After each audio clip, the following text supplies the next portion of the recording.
Bab 4459. Di mana tubuh aslinya? Aku pernah melihat orang ini sebelumnya. Dia sepertinya adalah seorang tetua dari Longsu. Erik mengerutkan kening. Benar, dia adalah tetua yang ditangkap Tobi sebelumnya, tetapi ketiganya seharusnya sudah terbunuh. Tidak disangka ternyata masih hidup. Vinola juga sedikit terkejut. Orang ini berpura-pura menjadi Mita dan datang ke sini. Setelah ketahuan, dia masih berdalih bahwa dia adalah musuh dan bukan teman, tetapi dia tidak ingin menjadi orang yang dianggap mati. Tidak, dia tidak hidup, tapi dia dimurnikan menjadi mayat hidup oleh Tobi. Menyimpan kepalanya, Erik menggelengkan kepala. Orang mati yang masih hidup, dia sudah banyak melihat, tapi ini masih bisa bernilai. Meskipun tetua masih memiliki badan, tapi tampak jelas tidak memiliki jiwa. Energi hitam yang menyebar ke seluruh tubuhlah yang sebenarnya mengendalikan dia. Sebelumnya, aku mengira Tobi pergi menangkap Master untuk melahap dan menyempurnakannya.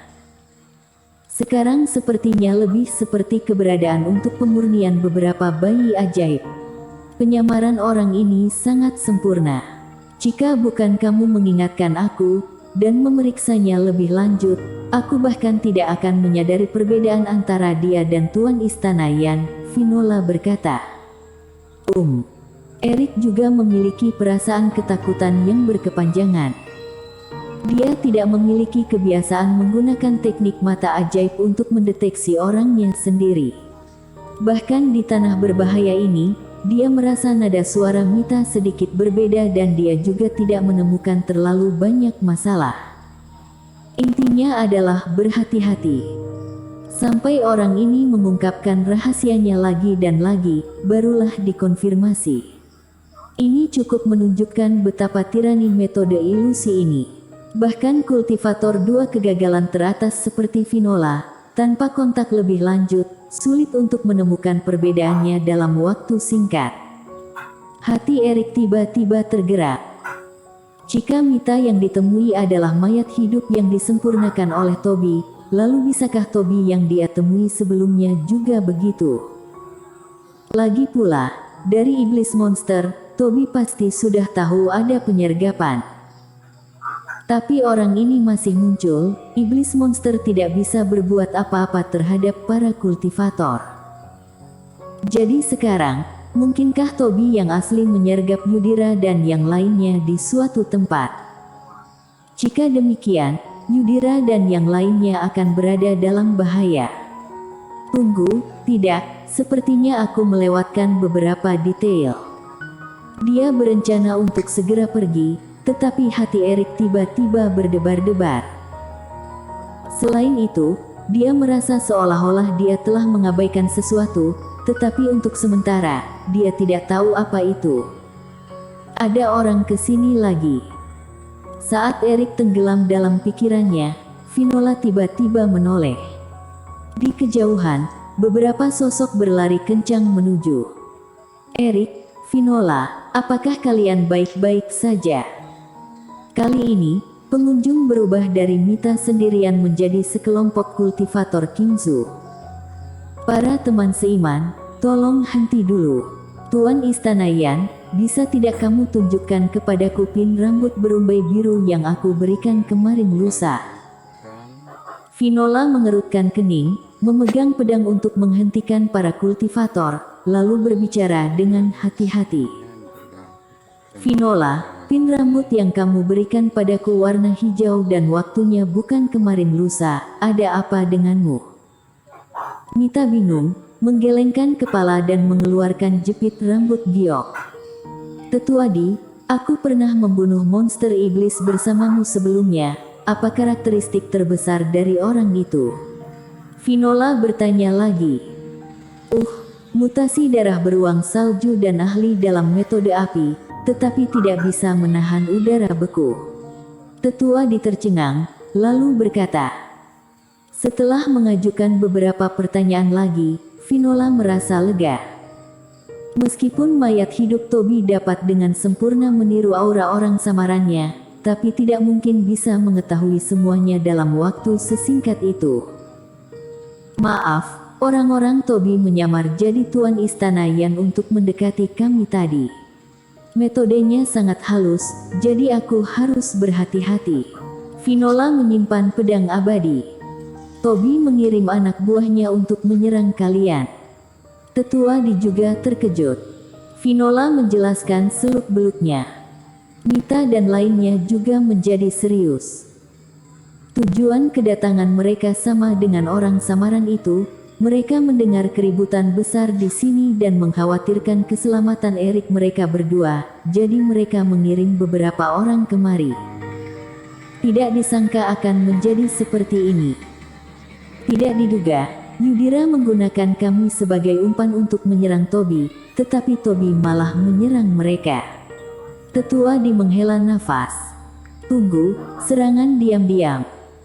Mendengar kata ini, Erik yang termenung mengguncang tubuhnya, tiba-tiba mengangkat kepala dan matanya langsung memerah.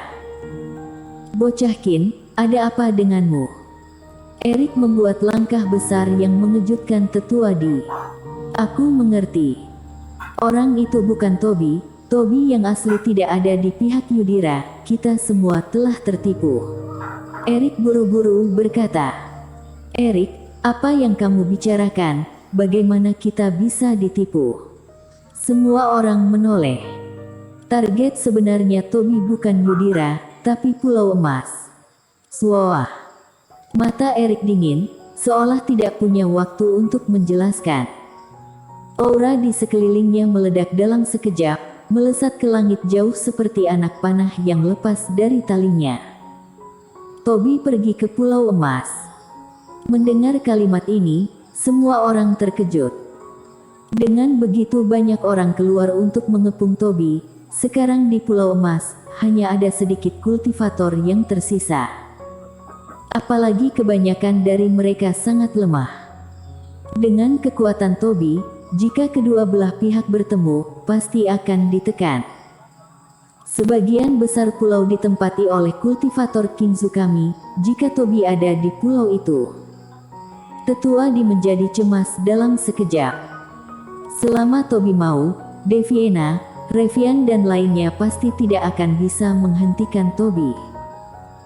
Transmisi suara segera ke kepala suku Li dan Master Obat Yan, minta mereka menjauh dari Pulau Emas, ayo kita pergi. Mita, Finola dan lainnya juga merasa kulit kepala mereka mati rasa. Meskipun tidak jelas mengapa Erik bisa memikirkan hasil ini, namun kepercayaan yang telah terakumulasi pada Erik sepanjang waktu membuat semua orang tidak perlu bertanya. Mengikuti arah Erik, semua orang juga langsung bergegas. Sial, semoga firasatku salah. Dengan angin bersiul di telinganya, Erik terus bergegas, kelopak matanya berkedut liar. Ini adalah pertama kalinya dia berharap tebakannya salah. Dia mampu menarik kesimpulan seperti itu, tentu saja bukan hanya tebakan acak. Toby menangkap total 3 orang, artinya, dia pasti memiliki lebih dari 1 orang mati. Apa tujuannya menciptakan mayat hidup ini? Di mana 2 lainnya berada? Erik awalnya berpikir mayat hidup lainnya akan menyergap Yudhira mereka dan menargetkan mereka. Namun, ada celah dalam kesimpulan ini, yaitu jika Toby fokus membunuh Yudhira, kenapa mayat hidup ini berpura-pura menjadi Mita dan datang ke sini untuk menyerangnya secara diam-diam, dan bukan membantu Toby yang diburu oleh Yudhira. Dia dan Finola jelas telah meninggalkan pertarungan dan mereka tidak mengejar Toby, jadi mereka seharusnya tidak menjadi target utama pihak lawan. Kecuali, yang dikhawatirkan pihak lawan bukanlah membantu Yudhira, melainkan kembali ke Pulau Emas. Toby yang diburu oleh Yudhira mereka, terus menggiring massa menjauh dari arah Pulau Emas. Jika semua orang dibawa pergi, di mana Toby yang asli? Bukti terpenting adalah kegelisahan di hati tidak berasal dari kekuatan Toby, tetapi dari darah. Itu adalah semacam resonansi yang dihasilkan oleh darah homolog yang kuat. Dan di daratan Jiangsu, tidak ada kultivator keluarga Qin, dan satu-satunya kelompok orang yang memiliki hubungan darah dengannya adalah keluarga Li. Bersambung.